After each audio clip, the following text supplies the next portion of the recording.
Assalamualaikum warahmatullahi wabarakatuh. Bertemu lagi di channel Belajar Hukum. Nah, kali ini kita mau sharing ya. Jadi, ada pertanyaan tentang masalah perdata, kemudian sudah ada perdamaian. Kemudian ditanyakan apakah masalah itu masih memiliki unsur pidana. Nah, untuk menjawab pertanyaan ini memang tidak ada jawaban yang pasti ya, karena tiap kasus tentu saja memiliki kompleksitas dan tingkat level yang berbeda-beda karena keunikan masing-masing tiap kasus ya. Nah, jadi dalam menjawab ini saya tidak akan memberikan jawaban yang pasti, tapi saya akan mencoba sharing terkait dengan hal yang mirip dengan kasus ini ya. Nah, disclaimer dulu ya, jadi video ini hanya untuk tujuan edukasi atau berbagi pengalaman ya. Video ini bukan nasihat hukum dan video ini kemungkinan telah out of date jika ada perubahan-perubahan di masa mendatang. Nah, jika kalian ingin konsultasi atau diskusi lebih lanjut, bisa gabung di WA group kita ya di tinyurl.com/belajar hukum. Nah, ini kasusnya seperti ini ya. Nah, ini masuk ke YouTube kami, kolom komentar yaitu Assalamualaikum, Waalaikumsalam. Saya mau bertanya soal perdata bahwa tanah saya dijual oleh pemilik tanah pertama dan saya sudah sertifikatkan atas nama saya. Nah, ini saya nggak paham nih. Ini mungkin maksudnya adalah dijual, tanahnya udah atas nama sertifikat pemilik, tetapi dijual oleh yang punya sebelumnya. Nah, selang beberapa tahun dijual kembali kepada pihak lain, pemilik pertama. Lalu saya mau menggunakannya tapi tidak mau menyerahkan tanah tersebut. Terus lapor ke pengadilan.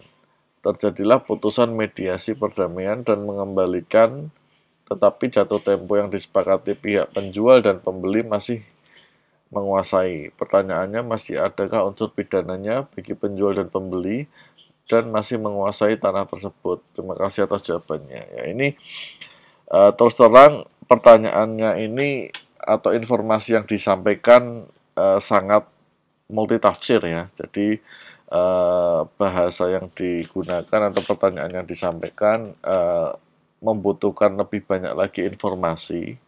Nah, tetapi saya akan mencoba sharing pengalaman sejauh yang bisa saya tangkap dari pertanyaan ini adalah terjadi sengketa tanah lah ya. Saya nggak tahu siapa pemiliknya, kemudian pemilik pertama terus menjual, mekanismenya bagaimana, dan seterusnya, apa ada dasar hukumnya atau mungkin alas haknya menjual, tidak diinformasikan di sini. Nah, maka saya anggap sudah ada sengketa terkait dengan tanah. Kemudian ke pengadilan ada mediasi dan ada kesepakatan damai. Ya. Nah, saya simplifikasi seperti itu. Jadi, mungkin ini tidak menjawab secara detail masalah kasus, tapi saya akan mencoba sharing saja seperti ini, asumsi ya. Nah, kemudian apakah masih ada unsur pidana ya, seperti itu, karena penjual pembeli dia masih menguasai tanah tersebut ya.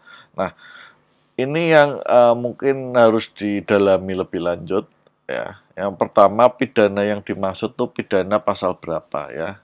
Karena kalau pidana yang ditanyakan di sini tidak menyebutkan pasal yang dimaksud, maka akan cukup kesulitan dalam merumuskan delik-deliknya, ya.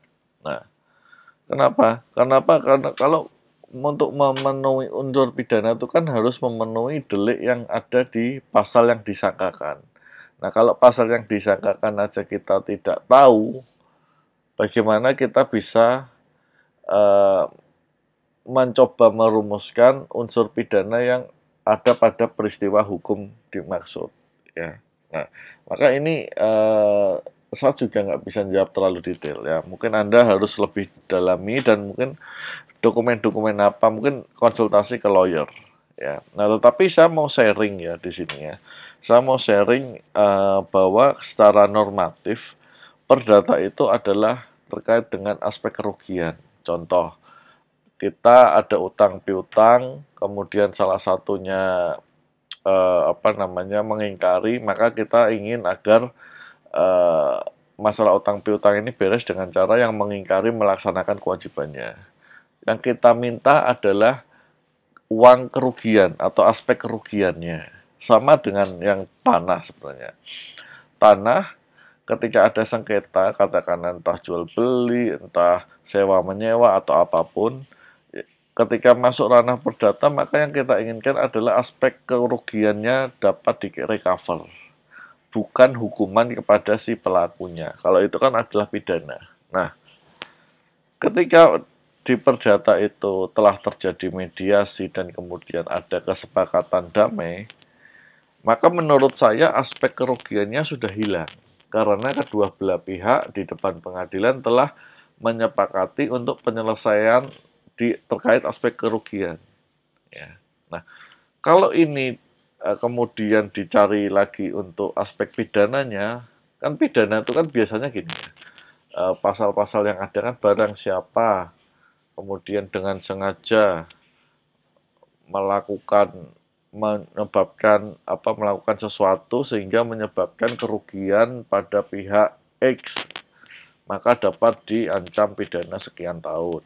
Nah, unsur-unsur itu kan harus dipenuhi kalau. Nah, ketika dari unsur perdata sudah clear, artinya aspek kerugian sudah hilang, maka ketika ditarik ke aspek pidana, apakah pasal yang disangkakan itu juga ada delik atau aspek terkait kerugian?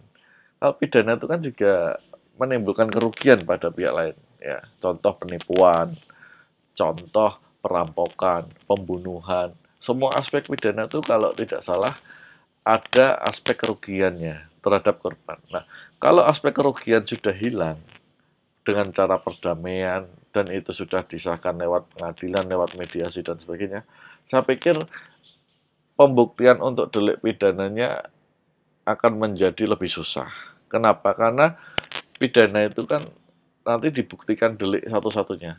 Barang siapa, berarti subjeknya siapa. Dengan sengaja kita lihat mens rea-nya atau niatnya. Melakukan perbuatan, kita lihat perbuatannya apa. Menyebabkan kerugian. Nah, kerugiannya kalau udah hilang ya sudah, berarti rangkaian pasal itu tidak bisa disangkakan. Seperti itu ya. Jadi kalau saya ambil dari sharing pengalaman yang pernah kita dapatkan dalam suatu kasus, ketika sudah ada perdata perdamaian, maka aspek pidananya menjadi hilang. Ya, seperti itu. Nah, cuman ini tentu tidak bisa menjadi rumusan mutlak ya. Jadi ini hanya berdasarkan sharing pengalaman.